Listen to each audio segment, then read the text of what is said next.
Assalamualaikum warahmatullahi wabarakatuh. Halo guys, kembali lagi bersama saya Bobby Herian.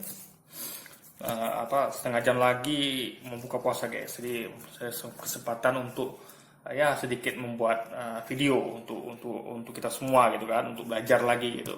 Sini saya akan memberikan edukasi gitu kan. Nah, jadi gini guys, saya mau cerita sedikit ya.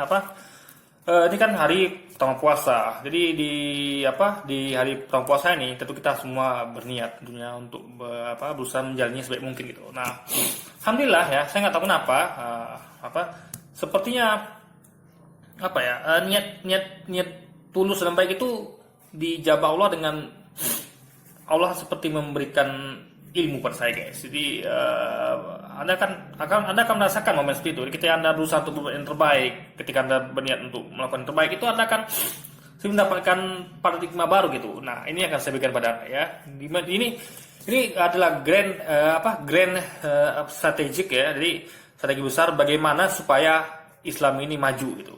Jadi saya sedikit mendapatkan ilham itu ya. Ya, tentu ini bukan wahyu ya, jangan salah sangka ini bukan wahyu. Ini semacam ilmu yang saya dapatkan dari hasil perenungan gitu. Jadi kalau kita memang niat kita lurus dan kita akan berusaha terbaik, itu Anda akan diberikan semacam ilmu lah oleh Allah gitu. Jadi Allah akan membuat balikkan hati Anda dan Anda akan mendapatkan ilmu itu kan karena Allah adalah sumber ilmu, dia bisa memberikan lewat jalan apapun itu, termasuk memasukkan ilmu itu ke dalam diri kita gitu. Nah, jadi gini. Sebelum mulai ya, coba saya ingin Anda bayangkan ada suatu pantai. Suatu pantai ya. Nah, pantai yang ada di Aceh lah. Pantai yang ada di Aceh ya, atau di tempat-tempat, atau di Brunei Darussalam lah, atau tempat-tempat yang dimana Islamnya itu kental gitu, kayak di Afghanistan misalnya. Ya, atau di Afghanistan kayaknya nggak ada pantai ya. Tempat-tempat yang Islam kental gitu. Yang mana di situ tuh orang di pantai itu banyak menutup aurat, karena kan namanya umat muslim, tentu yang wanita harus tutup aurat gitu kan, nggak boleh menampakkan auratnya, walaupun di pantai sekalipun gitu kan. Namanya wanita muslimah yang taat pada agamanya tuh ya, dia tidak akan pernah membuka auratnya di luar rumah gitu, ya kan. Dia hanya dia wajib tutup aurat di depan orang yang bukan muhrimnya. Nah, dia udah bayangkan pantai di daerah itu, ya kan.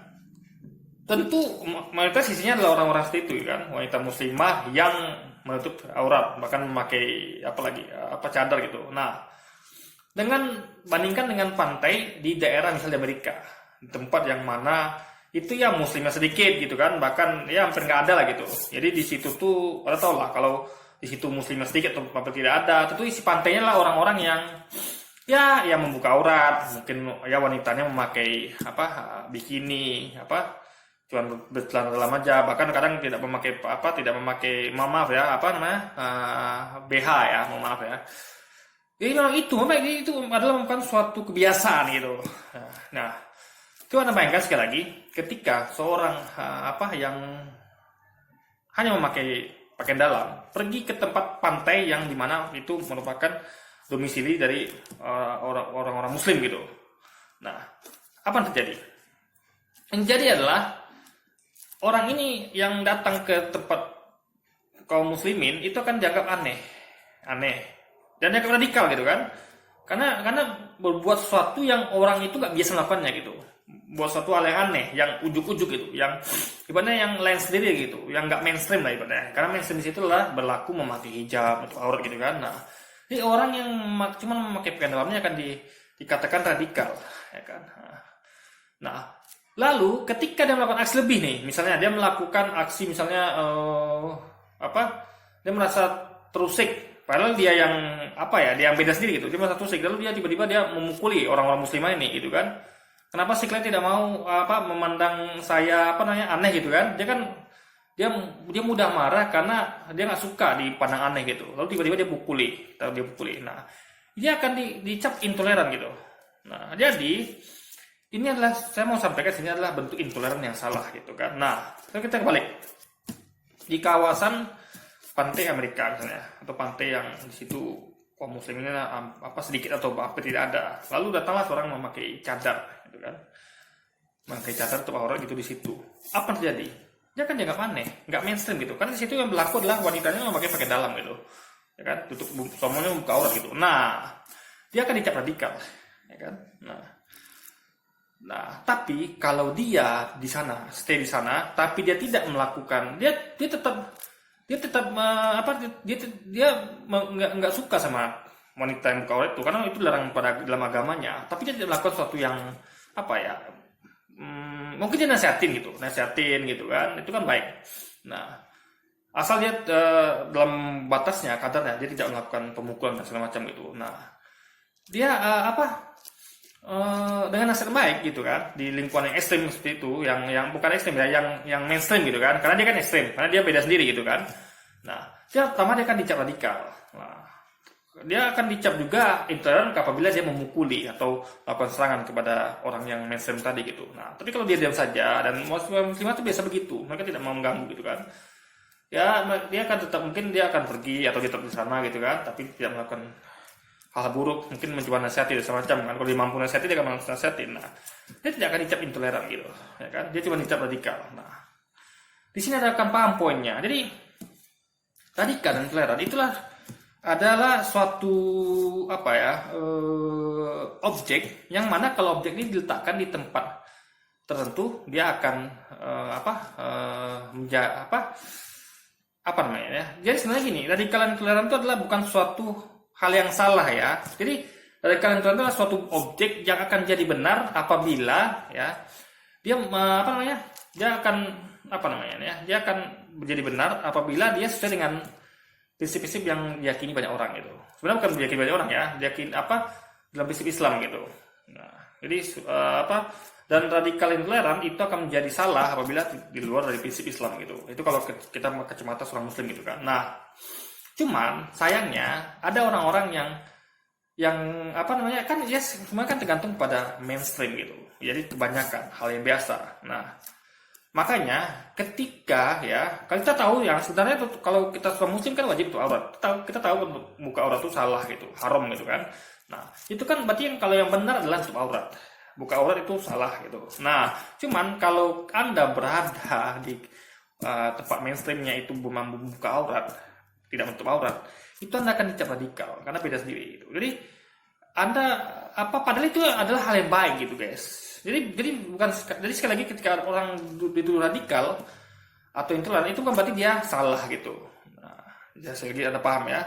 Jadi ketika seorang itu radikal atau intoleran itu bukan berarti dia salah. Jadi kita harus melihat nih di mana parameter sebenar salahnya. Nah, kalau radikal intoleran itu adalah sesuai dengan syariat Islam ya, karena kita kebicaraan nih sebagai seorang muslim, maka itulah radikal intoleran yang benar gitu. Tapi kalau ya tidak sesuai dengan syariat Islam, di mana yang tadi itu contohnya kayak baik wanita yang buka aurat tadi pergi ke kawasan yang muslim mayoritas yang menutup aurat, maupun dia tetap berada di tempat komunitas dia yang mainstreamnya itu memang membuka aurat, itu tetap dia pada posisi yang salah, guys. Tetap dia tuh posisi di tempat dia mainstreamnya itu, di komunitasnya dia bukan radikal ya, muslimah tadi yang radikal gitu, tapi dia tetap salah gitu, guys. Jadi dia tuh walaupun dia mau dia berada di posisi radikal, ketika dia berada di kawasan Aceh yang muslim mayoritas memakai menutup aurat, dia menjadi radikal dan dia salah di situ. Ketika dia berada di komunitasnya yang dimana memang kebanyakan membuka aurat, di situ kan menjadi mayoritas alias mainstream, tapi dia tetap salah, guys. Jadi kesalahan itu tidak akan berubah ya ketika Anda menjadi radikal atau tidak gitu. Jadi kesalahan tetap salah, benar tetap benar gitu. Jadi sekali lagi harus bisa bedakan ya. Benar adalah benar, salah adalah salah. Jadi sekarang yang kita perlu tahu adalah kita harus bisa membedakan dulu mana benar mana salah gitu. Bukan mana radikal, mana yang bukan radikal, bukan salah. Jadi sekali lagi ya, untuk mencari kebenaran adalah harus tegakkan poinnya. Ini benar nggak sih di kacamata agama? Ini salah nggak sih gitu. Nah, jadi bukan fokus pada ini radikal nggak sih, ini intoleran nggak sih, itu yang poinnya ya. Jadi radikal dan intoleran itu bukan poin utama. Itu adalah suatu stempel yang akan tergantung pada situasi benar dan salahnya. Jadi Anda paham ya. Nah, sekarang kita akan lebih jauh, guys. Jadi gini, misalnya kayak contoh begini nih, contoh lain lagi. Misalnya gini, di suatu, kalau Anda masih belum paham ya, saya akan terangkan yang lain lagi, contoh yang lain lagi. Misalnya di tempat yang dimana situ orang berkumpul, orang menjudi dan sabung ayam misalnya, ya kan? Nah, lalu datanglah orang alim lah gitu, orang soleh yang nggak suka sama itu gitu. Nah, orang semua sebung ayam judi, dia tidak. Dia nggak mau, dan bahkan dia menasihatin jangan itu haram gitu. Nah, orang-orang ini akan duduk dia radikal gitu, karena nggak biasa gitu, ya kan? Nah, tapi karena dia memang cuma nasihatin gitu kan, karena dia tidak memukul dan segala macam gitu, jadi dia tidak dinilai intoleran, dia cukup pada tahap radikal saja gitu. Nah, tapi itu kan berarti dia salah, dia benar. Yang salah siapa? Orang yang tidak radikal ini, ya. Orang yang ini tidak radikal, karena mereka banyak, mereka mainstream gitu. Orang judi sama sebung ayam ini tidak radikal, karena mereka banyak gitu. Yang radikal siapa? Orang yang beda sendiri, yang orang alim yang beda sendiri tadi ini guys, disebut radikal gitu. Nah, jadi, dan ini akan berkebaikan juga ketika ada seorang yang sebung ayam menjudi. Ada 2 orang lah ya kan, menjudi kan butuh orang itu. Mereka berjudi di tempat komunitas muslim. Gimana ada masjid gitu, orang lagi sholat, lagi ngaji, ada berjudi di sana.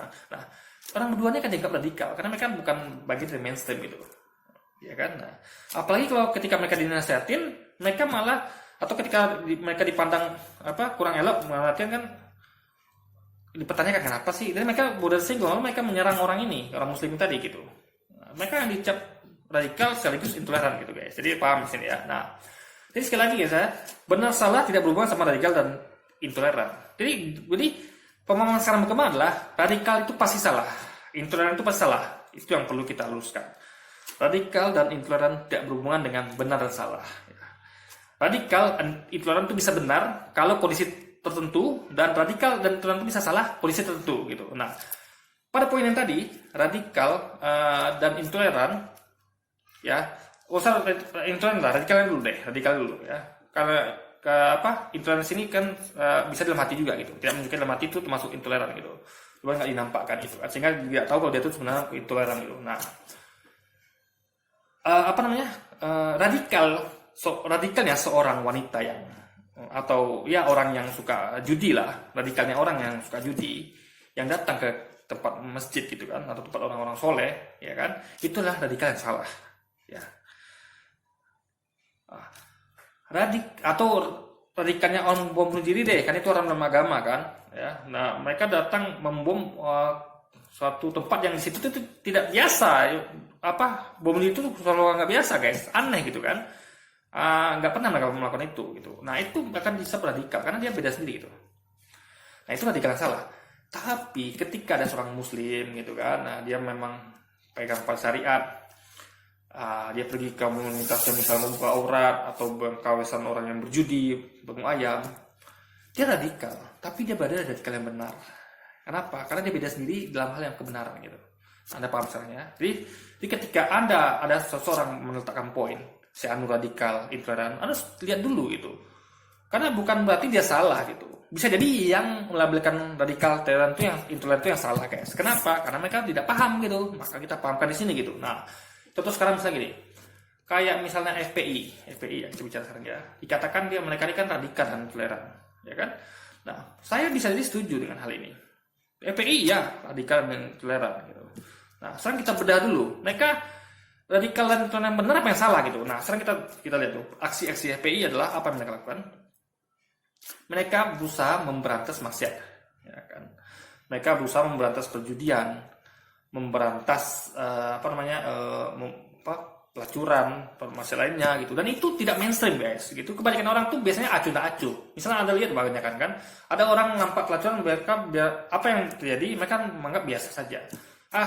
Bukan urusan gua gitu kan, itu urusan Satpol PP, urusannya polisi, urusan pemerintah. Iya, kalau pemerintah, polisi, Satpol PP-nya bergerak untuk mengatasi itu, kalau tidak gimana? Nah, jadi yang banyak sekarang adalah orang acuh tak acuh, orang yang lulu gua gitu. Nah, jadi orang-orang yang nggak acuh gitu. Nah, jadi orang-orang kayak FPI ini langka, ya, organisasi kayak FPI ini langka, sehingga mereka dicap radikal karena mereka langka. Jadi sesuatu yang langka akan menjadi radikal gitu, ya kan? Aksi-aksinya langka gitu. Nggak banyak orang seperti itu gitu kan? Orang biasanya kan acuh nggak acuh gitu. Bahkan orang bukan cuma acuh nggak acuh, tapi mereka menikmati masa itu gitu kan. Nah, jadi orang-orang kelompok FPI ini akan dicap radikal. Nah, lalu apa yang mereka lakukan? Mereka akan berusaha untuk membubarkan tempat maksiat tersebut dengan cara ya, kalau ada tahu rekam jejak FPI, Anda akan paham ya, FPI itu tidak melakukan hal-hal yang menyimpang. Saya ada pernah buat videonya ya, dan Anda bisa lihat video-video lain yang membahas tentang FPI. FPI itu melakukan banyak step sebelum mereka melakukan pembubaran gitu. Mereka melakukan sosialisasi, demo, koordinasi dengan aparat gitu kan, dan juga koordinasi dengan warga setempat gitu. Jadi yang dengan DP itu strukturnya rapi gitu guys, ya kan. Cuman media selalu menayangkan yang adegan itunya gitu. Final, ibaratnya kalau orang misalnya gini nih, orang misalnya kayak kita memerangi Belanda. Nah, kita kan udah cukup sabar nih dijajah Belanda gitu kan.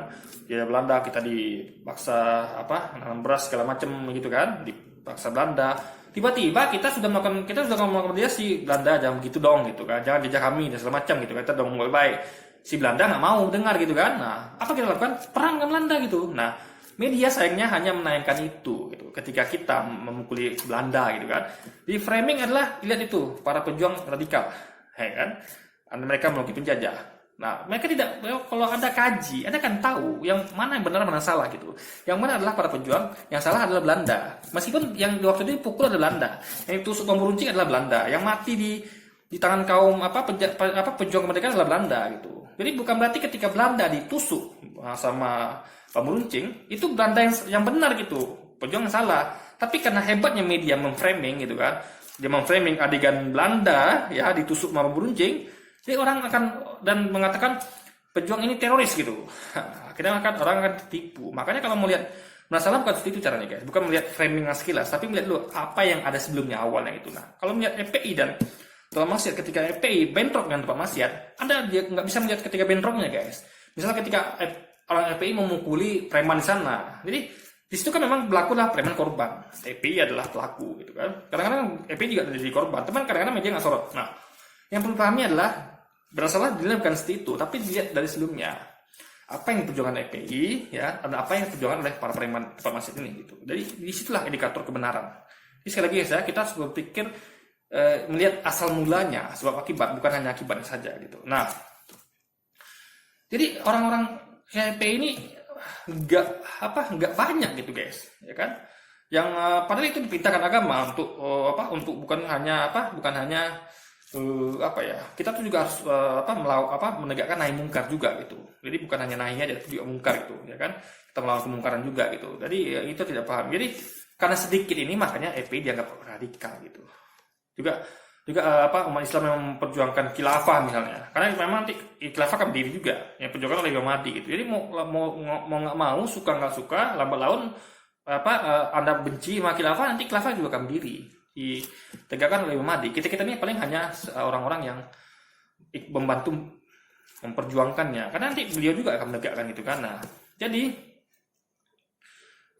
orang-orang kita ya, orang-orang yang setuju menjadi khilafah ya, karena khilafah itu terbukti era Islam, kejayaan Islam itu ada di era khilafah semua, kekhilafah Turki Utsmani ya, Abbasiyah, apalagi Khalifah Abu Bakar, Umar bin Khattab gitu kan, Ali bin Abi Thalib ya kan, Utsman bin Affan, bahkan kekhalifahan Nabi Muhammad SAW itu merupakan suatu, bahkan Nabi Sulaiman tuh khilafah juga gitu. Jadi khilafah itu adalah era kejayaan Islam ada pada era khilafah, ketika pemimpinnya seorang muslim yang menegakkan syariat Islam gitu. Itulah adalah era kejayaan Islam. Seperti sekarang di Brunei Darussalam itu Islam sana berjaya kan, di mana situ LGBT tidak bisa di sana hidup di sana.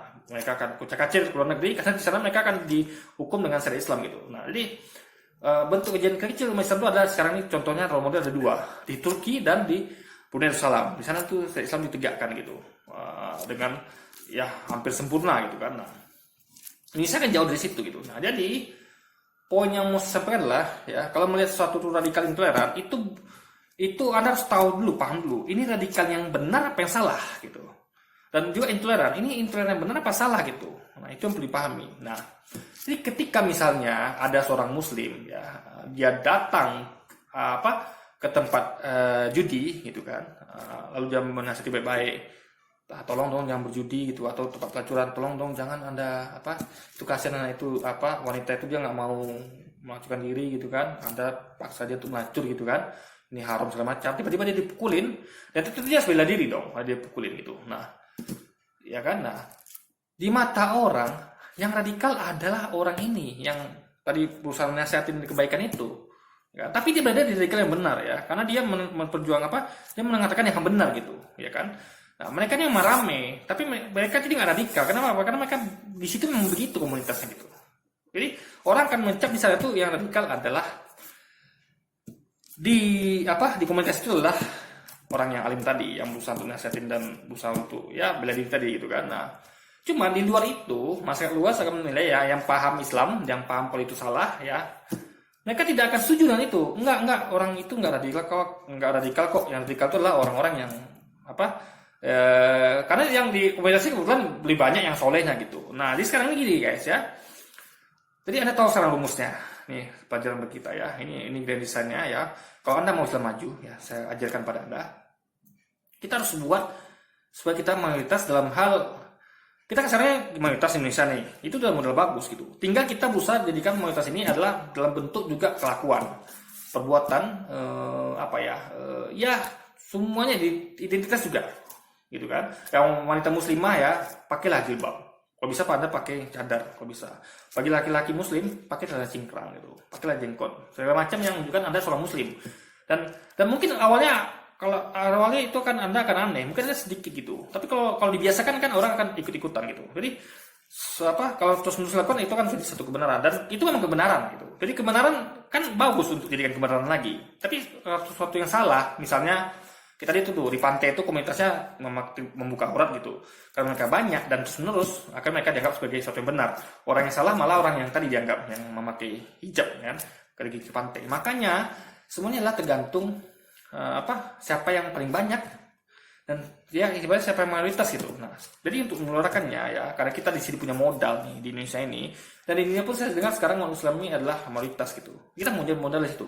Tinggal bagaimana caranya adalah kita bisa membuat seluruh kaum muslim ini adalah kompak gitu, kompak. Kita harus tunjukkan keislaman kita gitu. Kita harus tunjukkan, kita harus bersuara.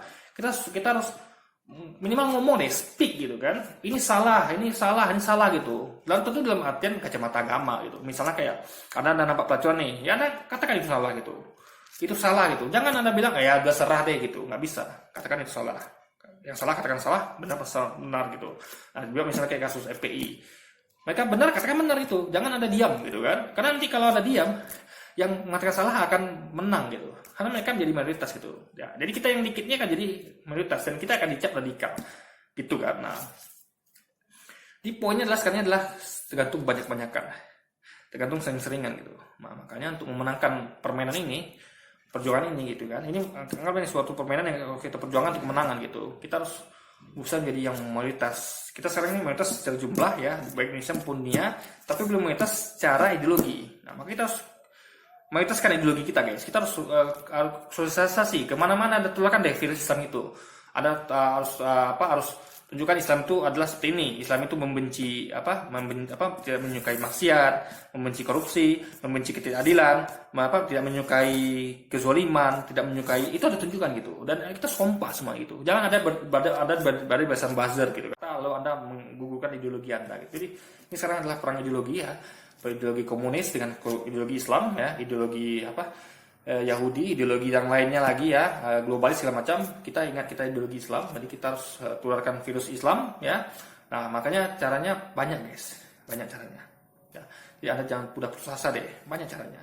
Jadi kalau nggak bisa jangka pendek jangan panjang. Maka saya selalu sarankan ya, kalau Anda punya kemampuan untuk memimpin, pimpinlah. Jadi ada pemimpin itu. Anda harus masuk partai itu kalau bisa. Anda harus politik, karena memang itu jalannya gitu. Anda nggak mungkin bisa mengubah sesuatu kecuali Anda orang kaya raya ya, mungkin Anda punya orang kaya, Anda bisa bangun senang hati Anda gitu. Tapi akan lebih mudah kebijakan, karena kalaupun Anda kaya, kalau ada kan yang membatasi Anda, karena Anda juga tidak akan guna gitu. Makanya diperlukan bukan dengan kekayaan tapi juga kebijakan. Makanya berjuang politik ya kan, buatlah kebijakan yang menguntungkan Islam gitu, yang mana mengubah mindset umat Islam ini agar terutama generasi muda kita ini ya, agar mereka menerapkan Islam secara kafah gitu guys.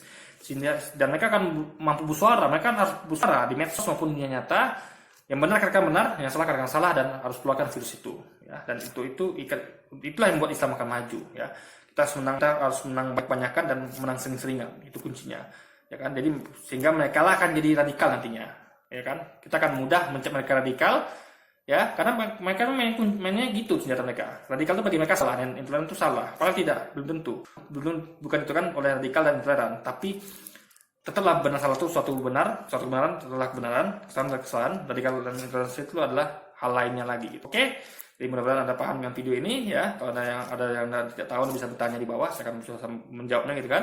Sampai jumpa lagi di video-video selanjutnya. Wassalamualaikum warahmatullahi wabarakatuh.